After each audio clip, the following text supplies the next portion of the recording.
मानव अस्तित्व और जीवन का कोई वस्तुनिष्ठ बिंदु नहीं है, लेकिन मेरे अस्तित्व और मेरे जीवन का एक व्यक्तिपरक बिंदु है।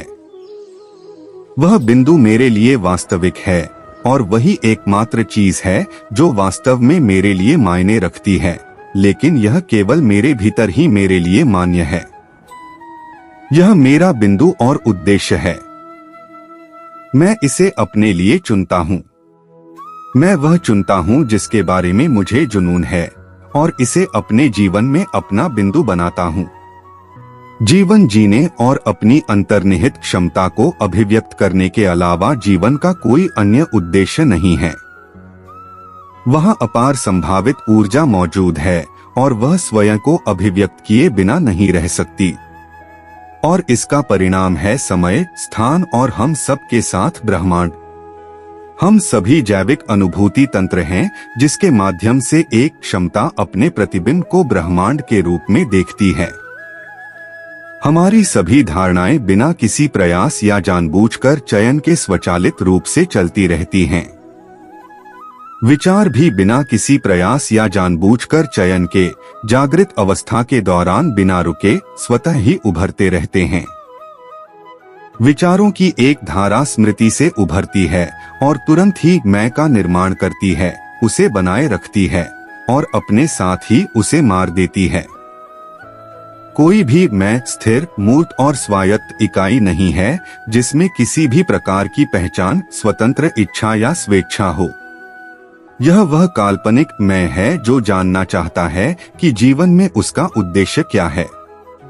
यद्यपि हमारे जीवन में इस प्रेत मैं के लिए एक स्थान है और वह है भौतिक शरीर तंत्र की देखभाल करना तथा दिन प्रतिदिन के जीवन में इस प्रेत मैं के व्यक्तिगत हितों का ध्यान रखना, लेकिन दुर्भाग्य से यह मैं बहुत महत्वपूर्ण महसूस करने लगता है और जीवन में कुछ जबरदस्त कार्य करने की इच्छा रखता है तथा पूरी दुनिया से मान्यता प्राप्त करना चाहता है। यह मैं भी शरीर की मृत्यु के बाद किसी शानदार स्वर्ग में रहना चाहता है। यह मैं एक दिन में लाखों बार मरता है।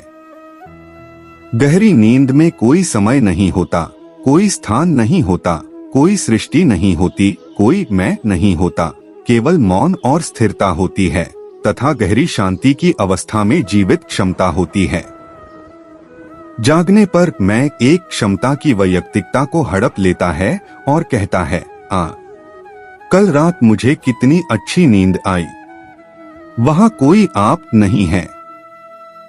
ब्रह्मांड एक स्वप्न है। मौन रहना ही सब कुछ है।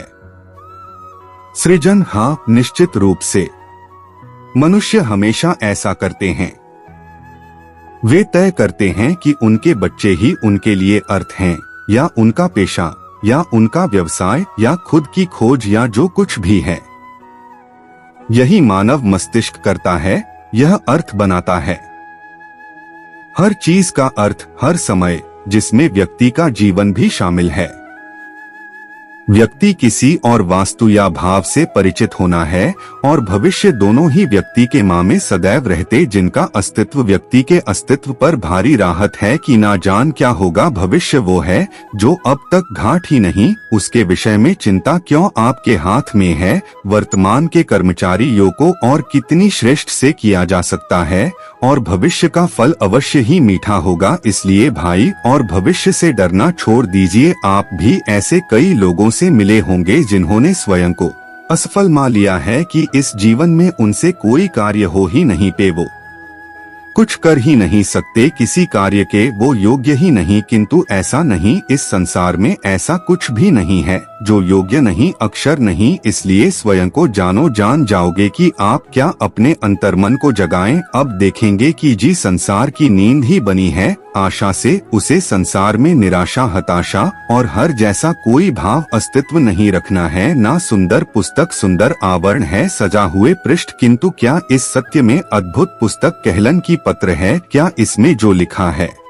वह सत्य है? हमारे लिए मूल्यवान कैसे निश्चय लिया जाए, इस बात का अब आप सोचेंगे कि सीधी सी बात है, समय देना होगा। यह सारी बातें जानते हैं आप, यह सारी बातें माँ में नहीं ना। व्यक्ति का मूल्यांकन भी उसके वेस्टर्न से, उसके शारीरिक रूप से, उसकी सुंदरता से नहीं किया जा सकता। उसके लिए आपको उसे व्यक्ति को पढ़ना होगा, उसे समझना, उसे समय देना होगा। पर हम क्या करते हैं, पहनावे, रंग, सुंदरता को देखकर आकर्षित हो जाते हैं, उसे प्रेम समझ बैठे सुने देता है। तो समय दीजिए। राधे राधे। वृक्षों पे इन पक्षियों को ना देखा, इनके घोंसलों को ना देखा, इन पक्षियों को, अपने छोटे छोटे बच्चों को भजन करते ना देखा। संसार का सबसे महानत वाला दृश्य होता है, चिड़िया दूर से अपनी सोच में दाना भरकर रहती, स्वयं भजन करने की सोच में डाल दी, स्वयं भूखी रहे, विश्वास स्वतंत्र कर देती है, अपना जीवन जीने प्रशंसा।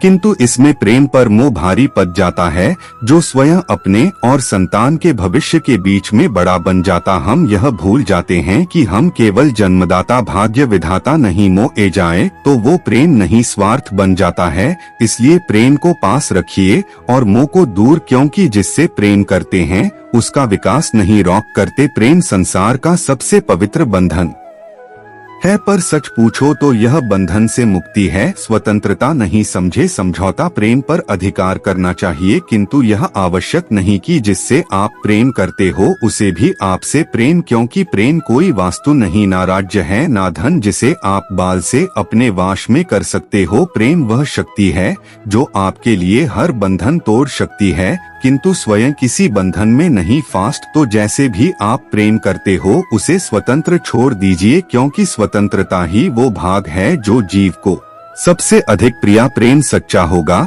तो उसे अवश्य समझ में तब तक के लिए निस्वार्थ भाव से प्रेम कीजिए। और माँ प्रश्न होकर बोले, राधे हम सबसे पहले माँ में, पर क्या प्रेम केवल नायक नायिका के आकर्षण का बंधन है? नहीं, प्रेम तो परिवार से हो सकता, माता पिता भाई बहन से हो सकता है, देश और जन्मभूमि के लिए हो सकता है, मानवता के लिए हो सकता है, किसी कल के लिए हो सकता है, इस प्रकृति के लिए हो सकता है।